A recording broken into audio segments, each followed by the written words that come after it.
Hello friends, இந்த வீடியோவில் எப்படி நூடுல்ஸ் பண்ணுறதுனாங்க பார்க்க போகிறோம். மேக்ஸிமம் எனக்கு நூடுல்ஸ் வந்து நான் சாப்பிடவே மாட்டேங்க. எனக்கு பிடிக்கவே பிடிக்காது. நான் அவாய்ட் பண்ணிடுவேன், குழந்தைங்களுக்கும் கொடுக்க வேணாம்னு சொல்லிட்டு. என்றைக்காச்சும் ஒரு நாளாவது நம்ம பண்ணோம் தானே, நம்ம ரொம்ப அவாய்ட் பண்ண ஆரம்பிச்சிடும், நமக்கு தெரியாமல் சாப்பிட ஆரம்பிச்சிருவாங்க. அதனால் இந்த மாதிரி பண்ணிவிட்டு கொஞ்சம் சாப்பிடலாம், கொஞ்சம் வெஜிடபிள்ஸும் ஆட் பண்ணிக்கலாம். நான் இந்த டைம் வந்து வெஜிடபிள்ஸ் ஆட் பண்ணல. ஒரு பெரிய வெங்காயத்தில் பாதியாக எடுத்துகிட்டு அதை ஸ்லைஸாக கட் பண்ணி கொஞ்சம் எண்ணெய் ஊற்றி கொஞ்சம் நல்லா வதக்கியாச்சுங்க. அப்புறம் பாதி தக்காளி மட்டும் போதும். 2 பாக்கெட் 3 பாக்கெட் போடுறோம். அதனால் அதுக்கு தகுந்த மாதிரி போதும். ஒரு பாதி தக்காளி மட்டும் போட்டாச்சு. இதே குட்டி குட்டியாக வந்துட்டு கேரட், பீன்ஸு, பச்சை பட்டாணி இதெல்லாம் இருந்துச்சுன்னா நம்ம போடலாம். ஆனால் நான் அதை போடலை. கூட வந்துட்டு பார்த்திங்கன்னா நான் கொஞ்சம் பிரியாணி மசாலா ஆட் பண்ணியிருக்கேன். அது கூட மேகியில் வர பவுடரும் ஆட் பண்ணலாம்.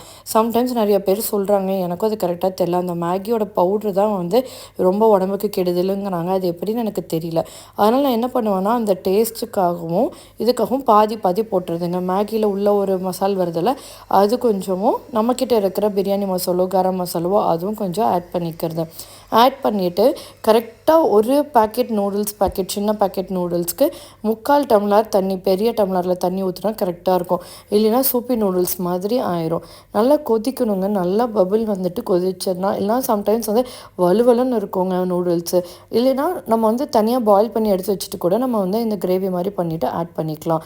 இப்போ வந்து நான் 2 பாக்கெட்டு தான் போட்டிருக்கு.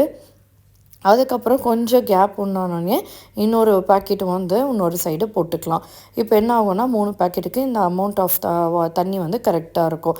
இது நல்லா உள்ளே இது பண்ணிவிட்டு இல்லை உடச்சி கூட போடலாம். உடச்சி போட்டோம்னா இன்னும் சீக்கிரமாக பாயில் ஆயிரும். இது வந்து என் பொண்ணு தான் பண்ணிகிட்ருக்காங்க. அப்படியே போட்டாங்க. அப்போ கொஞ்சம் அவங்களுக்கு வந்து நல்லாயிருக்கும்ல, எடுத்து நீளமாக சாப்பிட்றதுக்கு அதுக்காக பண்ணியிருக்காங்க.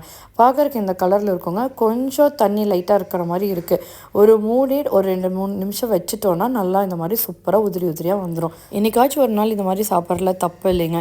கொஞ்சம் டேஸ்டியாக இருக்கிறதுக்கு கொஞ்சம் வெஜிடபிள்ஸ் போட்டுக்கலாம், இல்லைனா பன்னீர் போட்டுக்கலாம், சிக்கன் ஃப்ரை போட்டுக்கலாம். சூப்பராக இருக்கும். Thank you friends. இந்த வீடியோ பிடிச்சிருந்தா லைக் பண்ணுங்கள்.